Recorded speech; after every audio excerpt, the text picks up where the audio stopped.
వీక్షకులందరికీ నమస్కారం. జూలై 16వ తారీఖు నుండి దక్షిణాయనం ప్రారంభమవుతుంది. దక్షిణాయనము అంటే ఏంటండి అంటే సూర్యుడు ఎప్పుడైతే పునర్వసు నక్షత్రము 4వ పాదంలోకి సంచారం చేస్తారో కర్కాటక రాశిలోకి ఆయన ప్రవేశం చేస్తారు. ఆ రాశి ప్రవేశం లగాయతు మరలా తిరిగి ఉత్తరాషాఢ 2వ పాదంలోకి మకర రాశిలోకి ప్రవేశించేటువంటి సమయం వరకు కూడా ఉండేటువంటి కాలాన్ని దక్షిణాయన కాలంగా చెప్తారు. దక్షిణాయనము అంటే దక్షిణ అయనము, మనకి రామ అయనము అంటే రాముడి యొక్క ప్రయాణమని, అలాగే ఉత్తరాయణము దక్షిణాయనము అంటే సూర్యుడి యొక్క గమనాన్ని తెలియజేస్తాయి.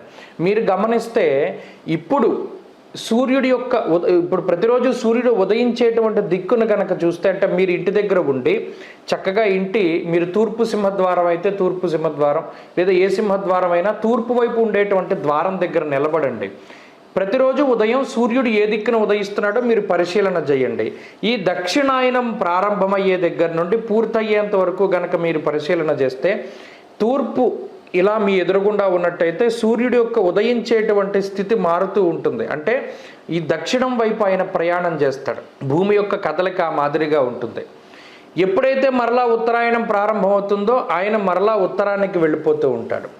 కాబట్టి ఈ దక్షిణాయనం ప్రారంభమవుతూ ఉన్నప్పుడు అనగా కర్కాటక సంక్రమణం చేసినప్పుడు రవి యొక్క మార్పు ద్వారా కొన్ని రాశులు ప్రభావితం చెందుతాయి.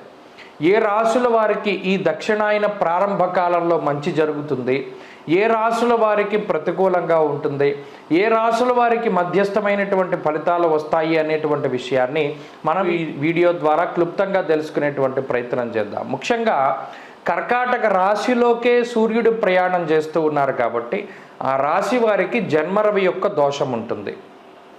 రవి కొంత ప్రతికూలమైనటువంటి ఫలితాన్ని ఇస్తాడు.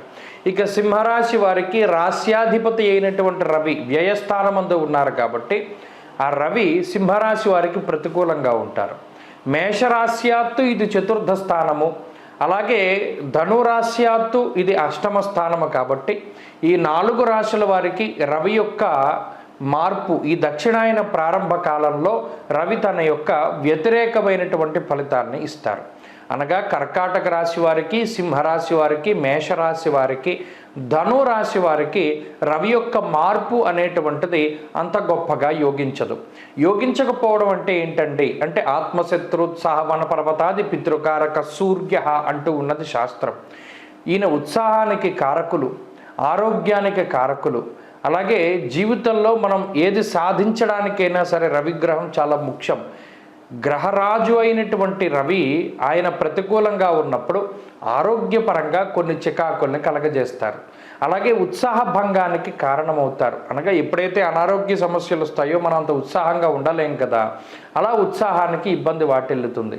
దానితో పాటుగా జీవితం అంతా కూడా కొంత ఇబ్బందికరంగా ముందుకు సాగుతుంది, అంత ఆశించినటువంటి స్థాయిలో ఉండదు అనేటువంటి విషయాన్ని మనం దృష్టిలో పెట్టుకోవాలి.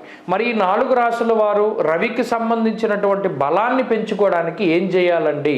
నిజానికి ఈ 4 రాశుల వారు కూడా ఈ కర్కాటక సంక్రమణం జరిగేటువంటి రోజున అనగా జూలై 16వ తారీఖున చక్కగా సూర్యారాధన చేస్తే ఆదిత్య హృదయ పారాయణ ఈ ఫలితం ప్రత్యేకించి ప్రారంభ నెలలో ఎక్కువగా ఉంటుంది. కాబట్టి జూలై 16 నుండి ఆగస్టు 16 వరకు ఉండేటువంటి కాలంలో ప్రతిరోజు ఉదయాన్నే సూర్యాష్టకాన్ని కానీ ఆదిత్య హృదయాన్ని కానీ పారాయణ చేస్తూ సూర్యుడి యొక్క బలాన్ని పెంచుకుంటూ ఉండాలి. ప్రత్యేకించి ఆదివారం రోజున మద్యము, మాంసము, మైథునము ఈ 3 కూడా పనికిరావు. అలాగే తైల సంస్కారం చేసుకోకూడదు.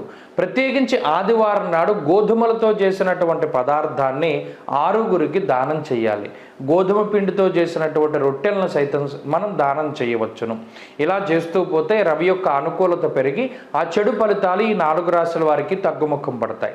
ఇక దక్షిణాయన ప్రారంభ కాలంలో మిశ్రమమైనటువంటి ఫలితాలు వచ్చేటువంటి రాశులు ఏంటయ్యా అంటే మిథున రాశి ఒకటి, అలాగే వృశ్చిక రాశి ఒకటి, మీనరాశి ఒకటి, అంతేగాక మకర రాశి ఒకటి. ఈ 4 రాశుల వారికి మధ్యస్థమైనటువంటి ఫలితం ఉంటుంది. అంటే సాధారణమైన ఫలితం. రవి యొక్క మార్పు చెడు ఫలితాలని ఇవ్వదు, మంచి ఫలితాలని ఇవ్వదు, మధ్యస్థమైనటువంటి ఫలితంతో ఈ 4 రాశులు ముందుకు వెళుతూ ఉంటాయి. మరి రవి అనుకూలించేటువంటి రాశులు ఏంటండి అంటే ఒక 4 రాశులు ఉన్నాయి. ఈ 4 రాశుల వారికి దక్షిణాయన ప్రారంభ కాలం అశేషమైనటువంటి పుణ్య ఫలితాన్ని ప్రసాదిస్తుంది. అందులో ప్రధానంగా మనం చెప్పుకోదగినటువంటి మొట్టమొదటి రాశి కుంభరాశి. ఎందుకంటే కుజుడి మార్పు ద్వారానో లేదా ఏలినాటి శని వల్లనో, శని వక్రగతి వల్లనో, లేదా గురుబలం లేకపోవడం వల్లనో, గోచార వశాత్తు చాలా ఇబ్బంది పడుతూ ఉన్నటువంటి రాశి కుంభరాశి. ఈ రాశి వారికి షష్ఠ స్థానం ముందు రవి సౌఖ్యమైనటువంటి ఫలితాన్ని ఇస్తారు. షష్ఠే రవౌ సుసౌఖ్యాదిన్ యత్ర కార్యార్థ సాధనం అంటూ ఉన్నది శాస్త్రం. కాబట్టి రవి యొక్క మార్పు విశేషించి కుంభరాశి వారికి అదృష్టాన్ని ఇస్తుంది.